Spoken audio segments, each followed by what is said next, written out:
É totalmente secreto, olha só, nem posso falar.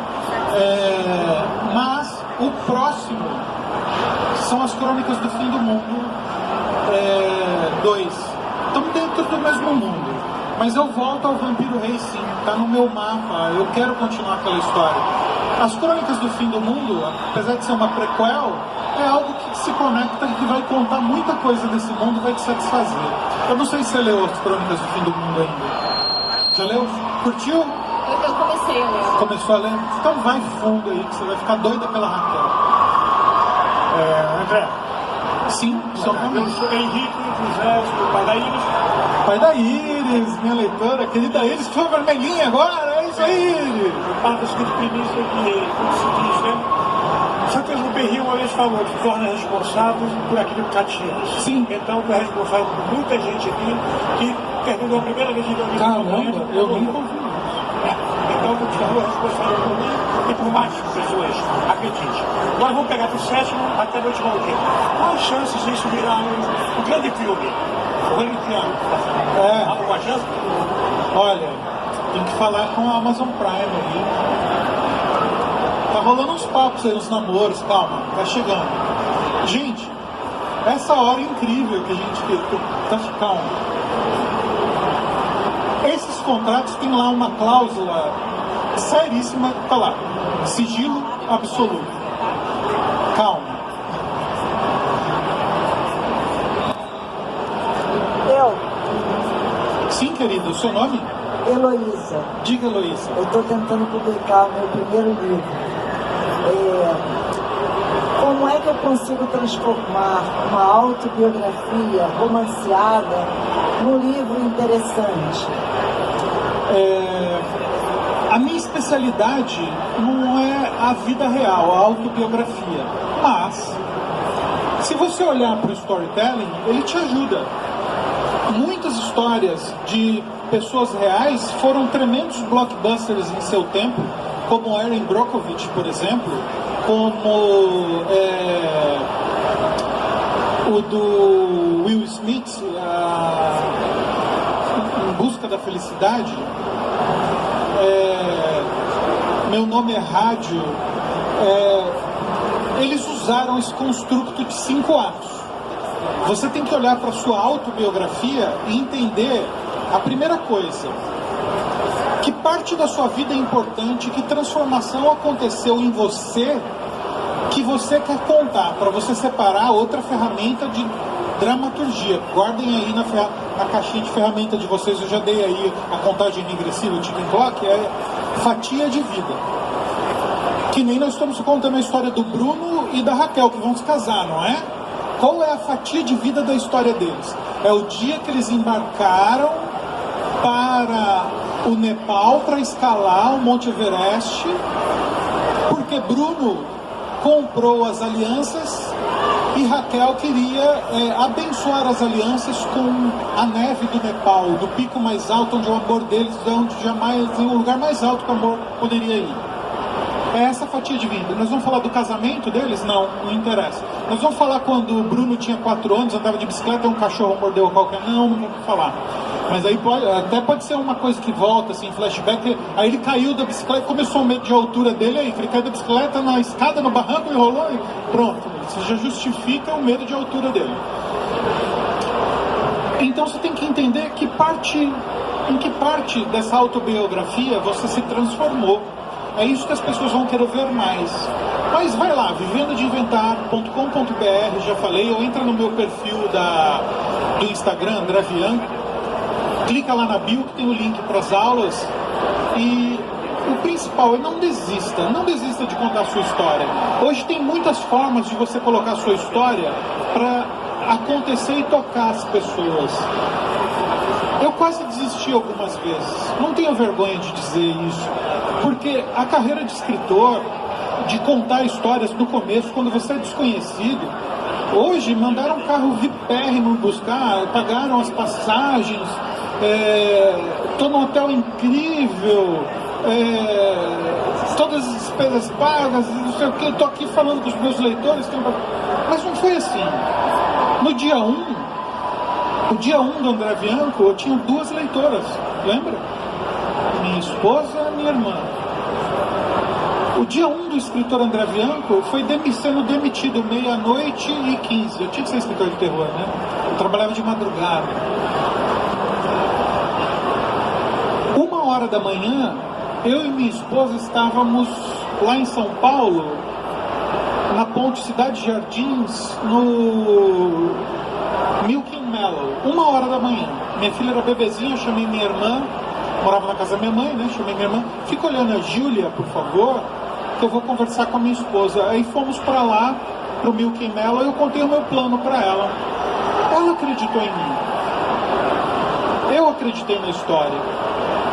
Eu podia ter desistido, mas algumas coisas dão sinais.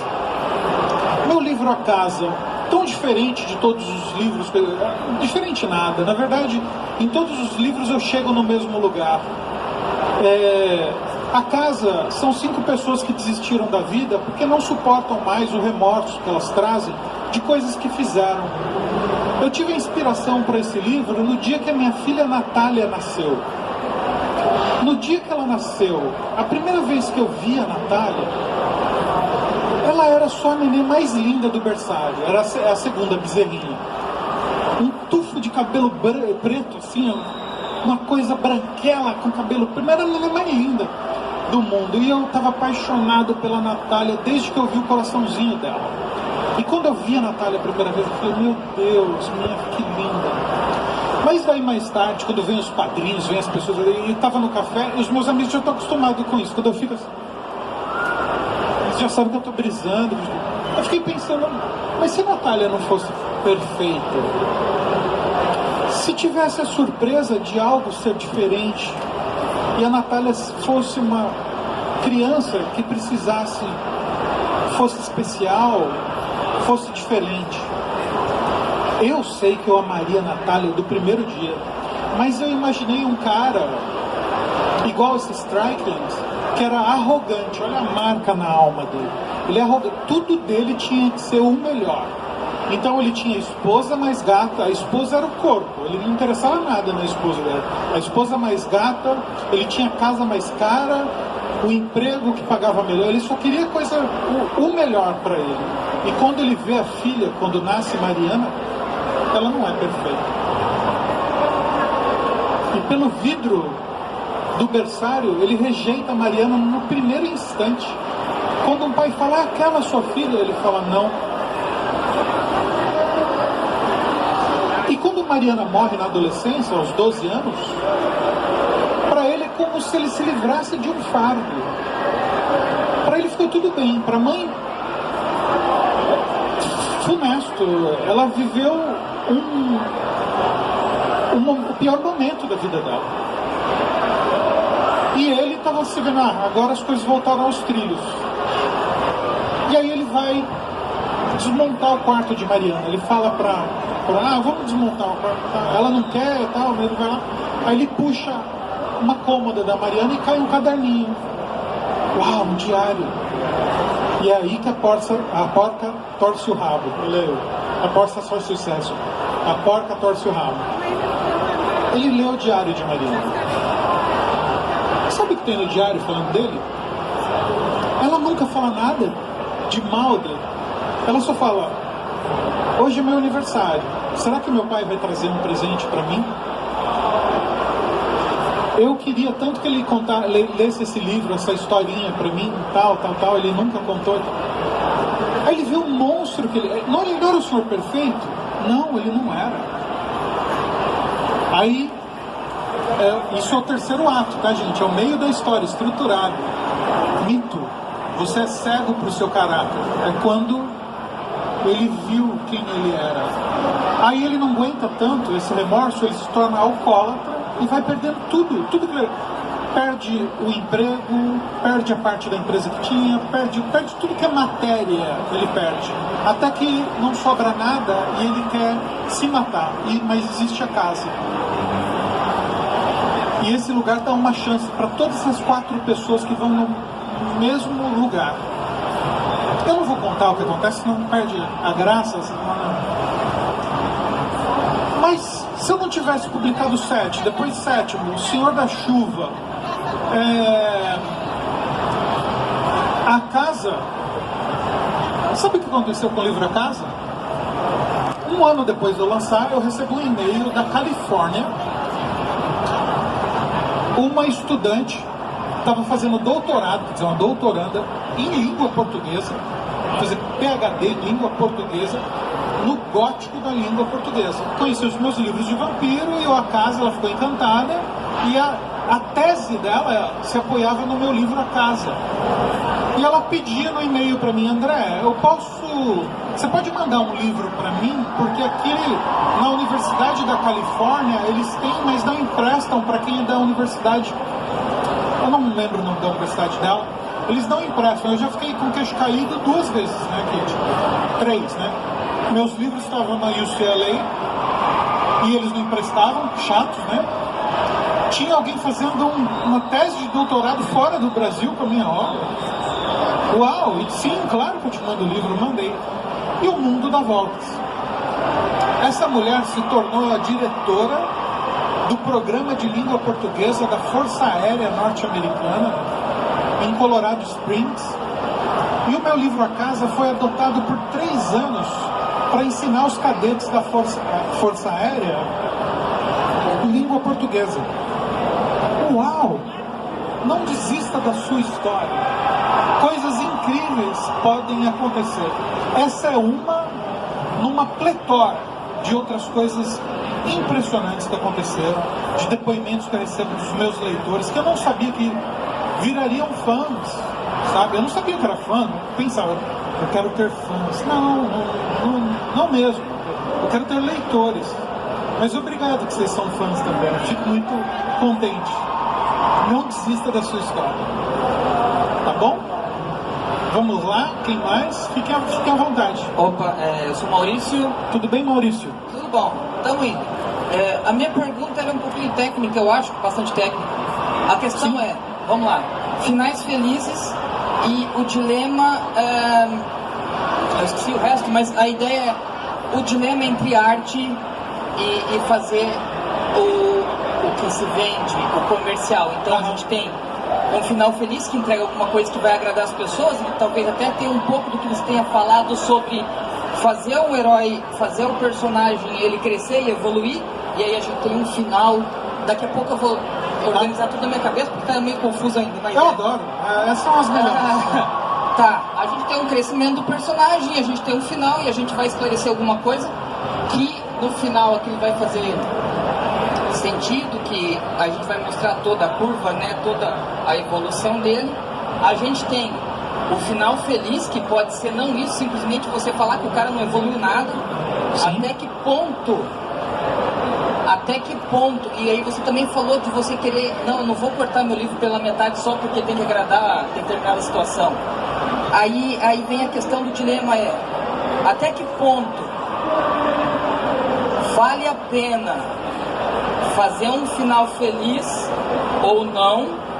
E isso não significa final feliz que as pessoas saiam felizes ou que o personagem saia evoluído. Eu entendi. Se vai para uma correção de caráter ou não.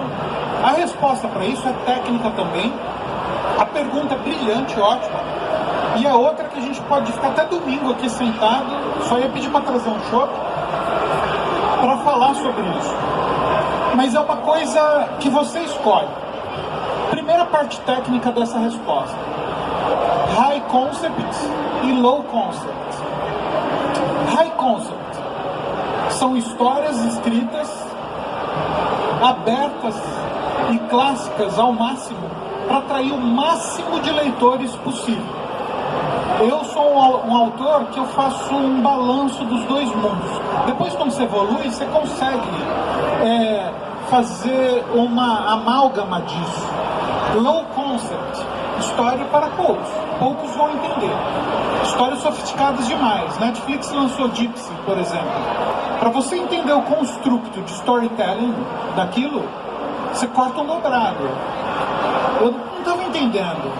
Porque tem uma coisa que se chama Continued System. Continued System o seu protagonista vai sempre fazer a mesma coisa até o fim. Como em meu livro Penumbra. Lana é uma menina teimosa. E que conflito que eu dou para ela? Qual é a coisa que a gente pode ser a pessoa mais teimosa do mundo, mas a gente não tem vez? Nosso fim, a morte. Então Lana começa a história do outro lado do mundo. Ela não pode vencer a morte. Só que ela vai para um lugar, a penumbra, onde ela tem que esquecer tudo para passar para a luz, o final feliz e brilhante. Mas esquecer tudo significa esquecer a mãe dela. E ela prometeu para a mãe dela que nunca ia esquecer. Uau, temos conflito, temos ticking clock, ela precisa passar para a luz, senão ela vira um fantasma. Uau, tem um monte de coisa aí. Mas aí a gente junta outra parte da teoria da narrativa. Houve um tempo em que nasceu a indústria do entretenimento, quando a gente se livrou da obrigação de ter o herói como alguém ilibado, um superdeus, um semideus, ou uma pessoa que ia salvar toda a nação, que é quando caiu a monarquia e quando chegou a Revolução Industrial.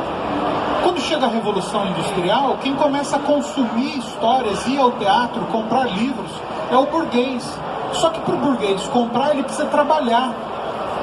E para ele trabalhar, ele precisa dar o seu tempo para o trabalho. Então ele tem pouca instrução. Então os dramaturgos chegaram nesse dilema, nesse ponto. Nós vamos contar histórias mais simples para muitos ou histórias mais complexas para poucos? Porque antes os reis e rainhas, os nobres, os aristocratas intitulados, eles não tinham que trabalhar. Era feio trabalhar. O rei vai carpir o mato, imagina. Eles ficavam na biblioteca lendo. Eles ficavam se instruindo e traziam sábios do Oriente, traziam sábios gregos para o Ocidente, ainda que os gregos sejam ocidentais, mas traziam para suas metrópoles, para os seus reinos. Mas você era obrigado sempre a obedecer ao Estado. O rei não pode ter personagem com camiseta branca. Não podia ter. Senão, cortou a cabeça, acabou. Era assim e pronto. E aí, quando chega o capital, o burguês, que não entende o tão complicado, alguns contadores de história optaram pelo caminho de facilitar. High concept. Nasce a indústria do entretenimento quando um empresário francês começa... Chegou a pousar, você escreve esse negócio da hora. Você não quer escrever uma página por dia? Nasce o folhetim. Aí nasceu a indústria do entretenimento. Porque começou a se medir. Os personagens do folhetim estavam fazendo isso.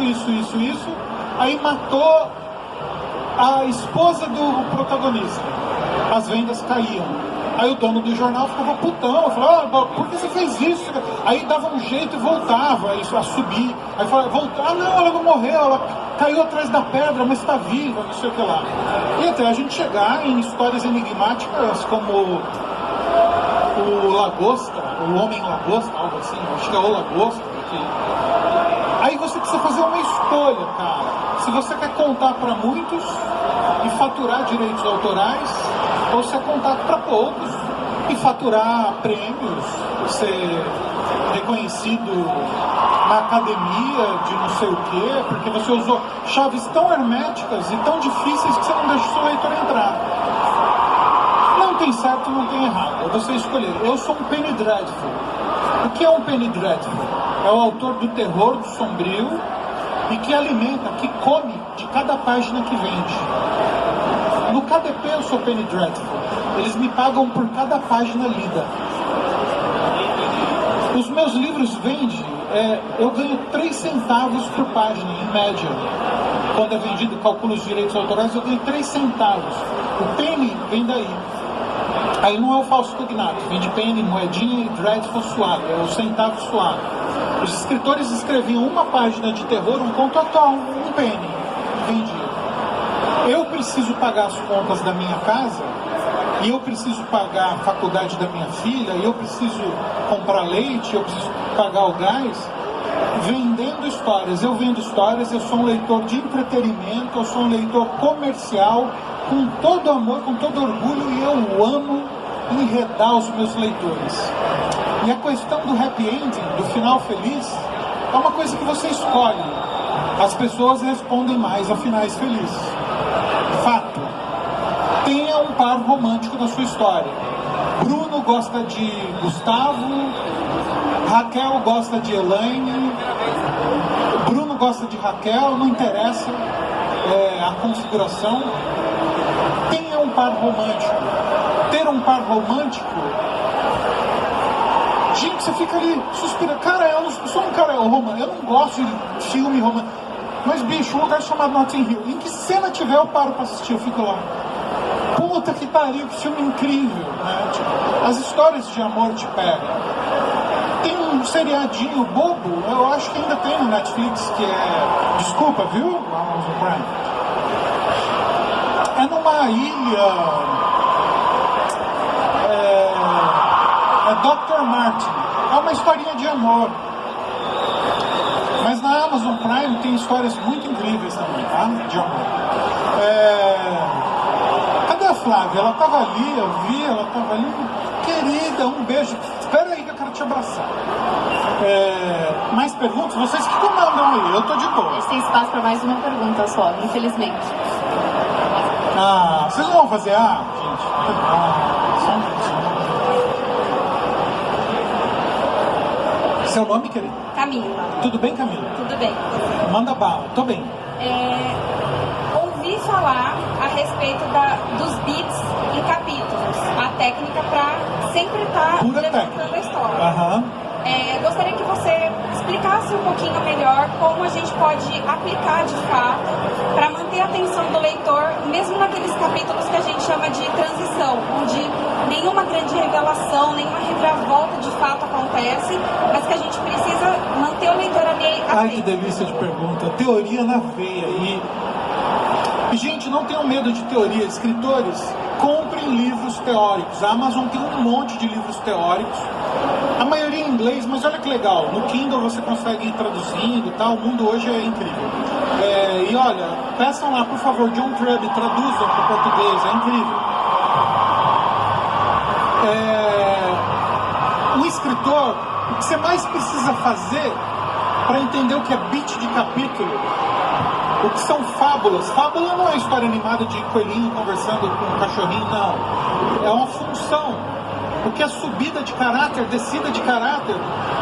Se você quer viver de contar histórias, você precisa entender isso. Porque o seu protagonista não está sozinho na sua história. O seu protagonista tem um oponente. E o oponente nem sempre é o inimigo. O inimigo é outra coisa. O seu protagonista tem um dinâmico. E o que é isso? O que é beat de capítulo? Você tem que entender. Beat de capítulo é a razão daquele capítulo existir. Se não houvesse o beat, você podia jogar aquele capítulo fora. É o que a gente chama de barriga, de enrolação. Não precisa disso. E o que é um beat de capítulo, para os outros entenderem, e eu então poder entrar e te responder? O beat é: algo vai acontecer nesse capítulo. Esse capítulo, se é uma cena de seriado, se é uma cena de filme, se é um ato de peça de teatro, se é uma página de quadrinho, se é uma fase de game, qualquer plataforma que você imaginar, se é um livro, algo deve acontecer naquele capítulo que mantém o seu leitor conectado. E o que é? Você vai revelar algo sobre o caráter do seu personagem, ou algo novo na história aconteceu, algo está transformando a história. Agora, estrelinha dourada, se em todo capítulo você revela algo novo sobre o caráter do seu personagem e algo novo acontece na história. Uau! Nós temos duas coisas no beat.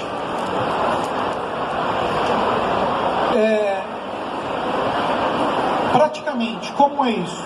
O exemplo que demos. Qual é o beat do capítulo? Quando o Bruno está na tenda, já meio adormecido, morrendo de frio, xingando a Raquel que quis subir justo no lugar mais frio do mundo, e ele está tremendo e pensando e com medo que ela caia, e ela cai.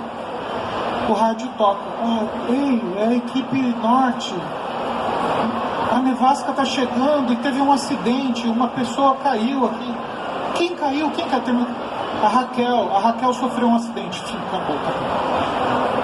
Duvido eu corto a minha mão aqui, que o leitor não vai querer ler a próxima página imediatamente. E se você for malandrão, a próxima página não fala de Raquel, não fala de Bruno, não fala, vai para outro lugar daquela história. Quem é meu leitor não sabe, meu Deus, como ele faz isso, que ódio! Então, ele quer chegar no final do livro. É assim. E aí você fez uma pergunta específica, se é um capítulo de transição, vai no caráter. Outro teórico brilhante, que pouca gente sabe, de 1800, Henry James. Henry James escreveu um ensaio sobre teoria, que é a iluminação do personagem. Até eu entender o que significava a iluminação do personagem, imagina que os personagens que se aproximam do seu protagonista, todos estão numa sala escura. Por que o escuro sempre vem na dramaturgia? Porque uma das coisas mais sólidas em dramaturgia é você sai. Outro teórico, o Seven Basic Plots, esse livro, fala que no inconsciente coletivo toda história sai da escuridão e o seu personagem vai para a luz. Ir para a luz, respondendo um amigo ali, Márcio, não sei. Maurício, ir para a luz não significa que ele fica bonzinho, que tudo ficou bem, que teve um final. Não. Esse lugar escuro que Henry James diz é o mito do seu personagem, que é a marca no caráter, é o mal que ele tem, que ele não conhece. Exemplos práticos, 50 tons de cinza. Qual é a marca de caráter de Anastácia, o par romântico? Anastácia, ela é uma coisa boa, ela é muito altruísta, né? Olha, uma mulher altruísta, gente, ela faz tudo para os outros. Só que ela é tão altruísta que ela cai para o negativo. Ela é tão altruísta que não olha para si primeiro e é submissa aos desejos dos outros. Primeiro capítulo de 50 Tons de Cinza, eu não li a saga, porque era muito melático, não queria. Mas eu peguei o primeiro capítulo que saiu dar uma aula sobre isso e com esse exemplo. E eu peguei o último capítulo do terceiro livro. No primeiro, Beach. Amiga, eu tô doente, não posso ir entrevistar o Gray. Você pode ir pra mim? Ah, eu não posso. Ah, mas eu tô tão... E a Anastácia está fazendo uma sopa de tomate pra amiga gripada. Ela é tão altruísta que não está cuidando de si. E ela tinha coisas importantes para fazer e foi fazer a entrevista para mim. Foi super difícil de conseguir, ele é bilionário, ele é super incrível. E quando ela chega lá, Gray, por acaso, o que ele tinha que ser? Ele é um dominador. Ele é um dominador do dinheiro e das pessoas. Dominador e submisso. Ah, foi sem querer. Oh, que sorte que essa mulher deu. Não, ela pensou antes. Se a Anastácia é tão submissa, do outro lado alguém domina. No último capítulo, os amigos estão perguntando: onde vocês vão passar a lua de mel, Gray? Se fosse o Gray antigo, sem transformação do Dark para luz, ele ia falar: nós vamos para uma ilha paradisíaca que eu comprei. Não, ele fala para os amigos: não sei, eu e a Anastácia estamos conversando, ainda não decidimos. Olha, aquele controlador agora divide as coisas, né? Pergunta para a esposa, conversa. Ai, gente, tá tão na cara e vocês não veem. É tudo assim. Então você revele essas coisas de caráter do seu personagem. Não deixa ir de graça ao capítulo, senão ele não precisa existir. Então, no caso, eu poderia equilibrar um capítulo com a parte de caráter e outra com novas revelações, que das duas maneiras deixaria o leitor atento aos próximos capítulos, sempre prendendo ele de alguma maneira. Sim, você pode mesclar, dar os dois, evitar não dar nada. É como no diálogo. O diálogo tem uma função, ele tem que mostrar o caráter do seu personagem. E a técnica da iluminação, só que eu tinha me perdido, falei, então, né? Henry James sugere que os personagens que chegam perto do seu protagonista têm um candeeiro na mão, uma lanterna, para iluminar o quê? O caráter, que o seu personagem não vê. É quando a Anastácia descobre que, ei, eu sou tonta demais, eu deixo fazerem tudo. Não, agora eu vou olhar para mim, eu vou fazer o que eu quero. Aí ela saiu da caverna. E olha só, mito vem da palavra mi, que quer dizer cegueira ou escuridão. Uau, né? Os gregos não estavam brincando, o jogo não é fácil. Mais uma, acabou. Imenso estar com vocês. Quem trouxe o livro eu vou autografar.